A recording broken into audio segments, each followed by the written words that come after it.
ఇటునయ్యి నిన్ను గంట మల్లి జన్ముంటే అమ్మ చేతికర్రా నా చేతికర్రా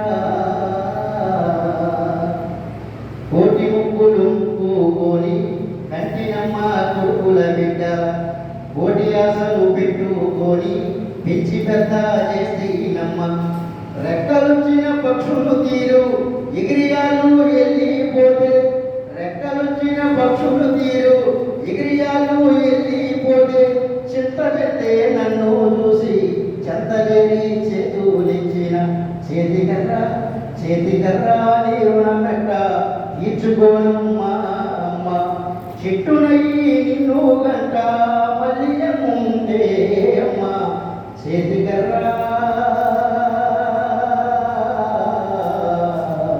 నా చేతికర్రా. కాబట్టి ఎవరు ఎంత బాగా బతికినా చివరి దశ అదే గుర్తించాలి. ఇప్పటికీ ప్రజల కోసం పాటుపడుతున్నటువంటి పెద్ద ఆయన ఒకసారి ఎక్కడ కార్యక్రమం జరిగినా అంబేద్కర్కి సంబంధించిన పుస్తకాలు సొంతంగా వచ్చేసి ఫ్రీగా పంచుతాడు ఆయన. అది ఆయన వృత్తి, వ్యాపకం, ప్రధాన వ్యాపకం. అప్పుల స్వామి గారు అంబేద్కర్ మీద విపరీతమైనటువంటి పుస్తకాలు పంపిణీ చేయడంలో ఆయన నిధినాలు లేరు. అంబేద్కర్ చాలా మందికి పరిచయం చేసిన గొప్ప వ్యక్తి అయినా. కాబట్టి పాట మనిషి చైతన్యపు బావుట, పాట మనిషి గొంతులోంచి కూర్చుకొచ్చే మందుకుండలేని పూట, పాట లక్ష భావాల ఓట, పాట మనిషి గమనానికి పాట. ప్రతి మనిషి శ్వాసలోనూ పాట ఉంటుంది.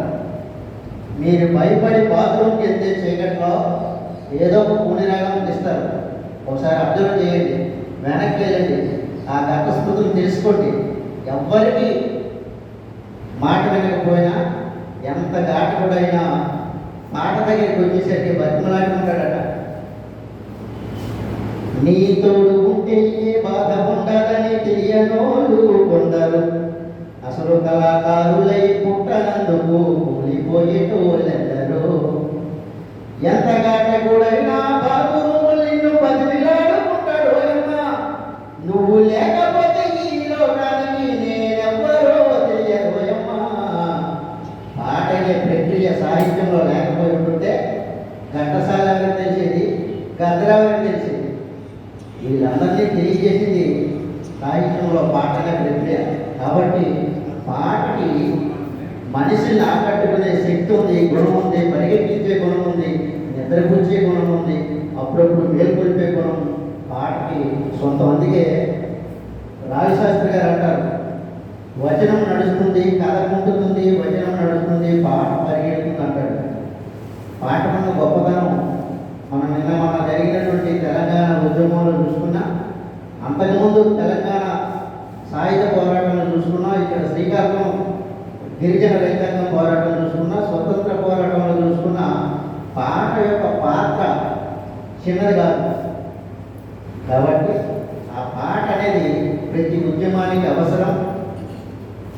మాట్లాడే ముందు 2 చరణాలు పడితే అక్కడ మీటింగ్లో ఉన్నటువంటి పిల్లలందరినీ కంట్రోల్ చేయడానికి ఉపయోగపడుతుంది. కాబట్టి 1-2 చరణాలు మీకు అందరికీ నేర్పని చెప్పి బ్రహ్మారెడ్డి గారు ఈ జన విజ్ఞాన వేదిక ఆవశ్యకత గురించి తెలియజెప్పే పాటలు కొన్ని ఉన్నాయి. అందులో యమపతి రామయ్య గారు రాసినటువంటి పాట జన విజ్ఞాన వేదిక, జనంలో కదలిక, జన విజ్ఞాన వేదిక, జనంలో కదలిక, జన